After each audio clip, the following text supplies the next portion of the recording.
خبر شامل کریں گے ENN نیوز نمائندہ محمد نعیم کی۔ گورنمنٹ ہائی اسکول علی پور سادات تحصیل جلال پور پیر والا ضلع ملتان جشن عید میلاد النبی کی محفل سجائی گئی، جس میں قرآن، نعت خوانی اور تقریر کے مقابلے منعقد کیے گئے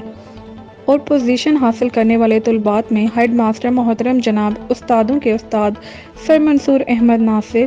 اور مہمان خصوصی استاد محترم قاری غلام شبیر خواجہ صاحب اور سرائیکی شاعر و نعت خواں صوبائی ایوارڈ یافتہ اور 2 کتابوں کے خالق یعنی مصنف محترم جناب محمد مجاہد نواز چشتی اور تمام معزز استاد کرام نے بچوں میں انعامات تقسیم کیے۔ اس کے بعد درود اسلام اور دعا کے ساتھ استاد محترم قاری غلام شبیر نے اس محفل عید میلاد النبی کو اختتام پذیر کیا۔